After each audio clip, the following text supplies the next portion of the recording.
Oui, en 50 avant Jésus-Christ, toute la Gaule est occupée par les Romains. Toute? Non. Est-ce que j'ai vraiment besoin de vous dire la suite? J'en doute. Vous l'avez compris, aujourd'hui je vais vous parler d'un truc dont j'avais vraiment envie de vous parler parce que c'est quelque chose de pas si connu que ça. C'est une toute petite œuvre qui a cumulé à peu près environ 380 millions d'exemplaires vendus dans le monde, donc c'est vraiment pas ouf. Et elle se considère comme la deuxième bande dessinée la plus vendue dans le monde, derrière le manga One Piece, donc c'est vraiment pas grand chose quoi. Je vais pas vous raconter l'histoire d'Astérix parce que j'ose espérer que vous la connaissez, j'ose espérer que vous en avez déjà lu un dans votre vie. Si ce n'est pas le cas, allez-y, foncez. Mais je vais plutôt vous parler de l'ancêtre d'Astérix, donc de comment est né Astérix, de ces deux auteurs, Albert Uderzo et René Goscinny. Comment est né ce chef-d'œuvre qui aujourd'hui est classé numéro 2 mondial en termes de bande dessinée. Ce sont souvent des choses qui sont pas forcément connues du grand public. Et je trouvais ça intéressant de vous en parler tout simplement. Mais moi je vais plutôt vous parler des origines d'Astérix, notamment la vie, comment le scénariste René Goscinny et le dessinateur Albert Uderzo se sont rencontrés, d'où ils viennent, leur histoire, jusqu'à la naissance on va dire de notre héros moustachu et de son ami un petit peu rondelé si je puis dire. Bref, j'espère que cette petite virée au XXe siècle va vous plaire. Mettez votre casque, prenez votre épée, prenez votre gourde de potion magique, et let's go, on va aller à Petit Bonhomme et Lugdunum, et on va les niquer ces Romains. Allez, c'est parti, venez avec moi. René Goscinny naît le 14 août 1926 à Paris. 2 ans plus tard, sa famille et lui sont contraints de déménager en Argentine, plus précisément à Buenos Aires, pour des raisons professionnelles finalement. Donc René Goscinny vit une enfance relativement calme, paisible, tranquillement. Il va au lycée français de Buenos Aires et il constate assez vite qu'il a une passion pour la littérature, le graphisme et les bandes dessinées. Malheureusement, bien qu'il vive la Seconde Guerre mondiale très loin, donc toujours en Argentine, son père, lui, n'a pas cette chance et meurt en 1945, qui contraint Goscinny à trouver un emploi très tôt pour subvenir à ses besoins et à sa famille. Et donc du coup, il va enchaîner les petits boulots, mais il n'y a rien de fructueux, rien qui le passionne, rien qui le plaît. Il se fait faire ameuter, entre guillemets, par son oncle à New York pour des petits projets graphiques, de dessin et de scénariste. Et notamment à New York, il rencontre Maurice, qui n'est pas un prénom mais un nom de famille, MO2RIS, qui est un grand dessinateur connu, qui lui dit d'aller directement en Belgique et de contacter un certain Jean-Michel Charlier. Et c'est ce qu'il va faire. Donc Goscinny va aller à Bruxelles et va du coup prendre contact avec Jean-Michel Charlier pour lui soumettre ses idées. Et Jean-Michel Charlier a un coup de foudre professionnel avec René Goscinny. En fait, il a décelé chez lui un énorme potentiel et un énorme talent de scénariste. Du coup, il l'appelle et il motive auprès de son boss l'embauche de Goscinny dans la société, ou plutôt l'agence de presse qui va s'appeler World Press, tenue par un certain Georges Troisfontaine. La première mission qui est attribuée à Goscinny quand il arrive, c'est d'aller chercher des pages illustrées par Albert Uderzo, et nous sommes en 1951 et c'est là que les deux hommes ne se quitteront plus jamais. Ils vont multiplier les projets et de ces projets vont naître certains héros très connus aujourd'hui, comme par exemple Papa, qui pour beaucoup envoie le précurseur d'Astérix. Albert Uderzo naît le 25 avril 1927 à Fismes dans la Marne, et dès son jeune âge, il montre des aptitudes extraordinaires en dessin. Il est totalement autodidacte et lui, dans sa jeunesse, il rêve de travailler pour les studios Walt Disney. Uderzo, lui, en 1942, il part rejoindre son frère dans les Côtes-d'Armor, donc pas très loin de Brest, en Bretagne. Mais il est contraint de retourner à Paris pour rejoindre son père, qui est machiniste de bois, machiniste sur bois, pendant la Seconde Guerre mondiale pour travailler avec lui. La guerre finie, il se met à travailler sur de nombreux super-héros, comme par exemple Flamberg, Clopinard, Zartin.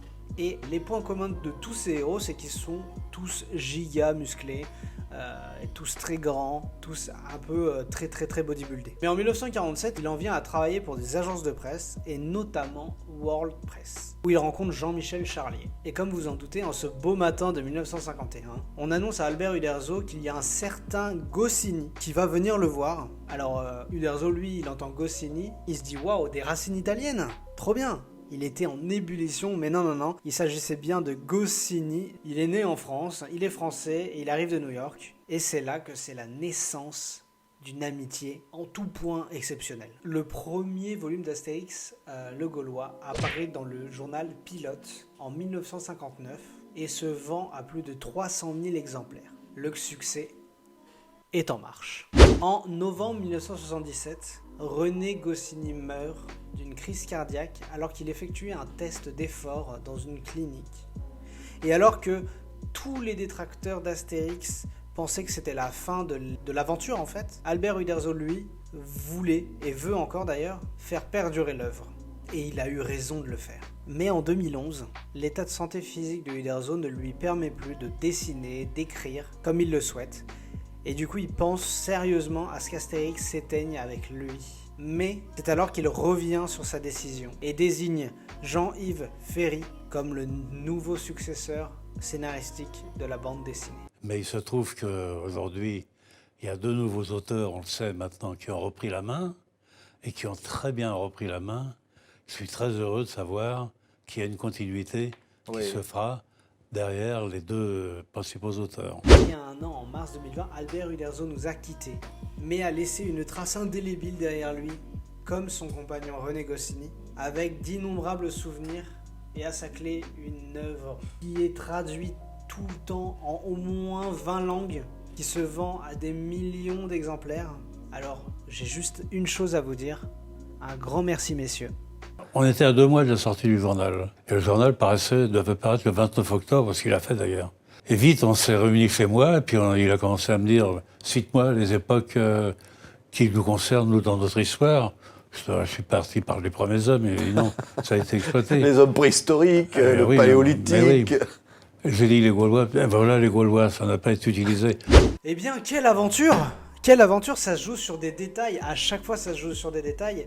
Bon, je pense que je suis pas le seul à vous le dire, mais franchement, ça en est la preuve encore une fois. Quand vous avez une passion, quelque chose qui vous motive, quelque chose qui vous entraîne, foncez. N'écoutez pas les autres, n'écoutez pas les peurs de certains, les parents qui vous disent non, il faut que vous trouviez quelque chose de plus sûr. Alors oui, la sûreté c'est bien, mais parfois on passe à côté de certaines opportunités et du coup après on regrette. Et moi je vous encourage vraiment, si vous avez une passion, foncez. Donnez-vous tous les moyens qui existent. Si ça prend pas, c'est pas grave. Mais allez-y, n'hésitez pas une seule seconde. Regardez, on part de rien, on part de 2 personnes qui, dès leur plus jeune âge, adoraient dessiner, adoraient tout ça. Et ils en ont fait leur métier et aujourd'hui, ça a donné une des œuvres les plus lues dans le monde. C'est quand même incroyable, c'est un parcours inspirant. Donc voilà, j'ai trop de choses à dire de positif là-dessus. Mais enfin, en tout cas, voilà, j'espère que vous avez compris le message. J'espère en tout cas que cette vidéo vous aura plu. Si c'est le cas, n'hésitez pas à me le dire dans les commentaires. N'hésitez pas à me dire également, c'est très important, parce qu'on va y avoir débat, de votre BD préféré Astérix. Pour ma part, c'est le Tour de Gaulle, parce que voilà, ça m'a fait découvrir des villes que je connaissais pas forcément et de leurs spécialités. Donc merci à eux. Je vous aime, cœur sur vous. Et puis à bientôt, j'espère, pour une prochaine vidéo. Allez, ciao. Juste avant de nous quitter, vous saviez que dans chaque Astérix, il y a une sorte de message important à déceler. Par exemple, dans Astérix le Grand Fossé, et ben c'est aussi pour dénoncer le mur de Berlin. Dans l'Odyssée d'Astérix, je ne sais pas si vous vous souvenez, ils sont dans le désert. C'est aussi pour critiquer les marées noires de pétrole qu'il y a eu à cause d'incidents de bateaux. Il y a plein de messages comme ça, et ben c'est fou parce que moi quand je lisais Astérix quand j'étais gamin, je voyais pas tout ça, et maintenant que je les ai redécouverts, il y a toute une notion politique ou même humaniste que j'avais pas pris en compte et c'est fou. Voilà. Bon allez, je vous laisse, je vous embête pas plus. Allez, ciao.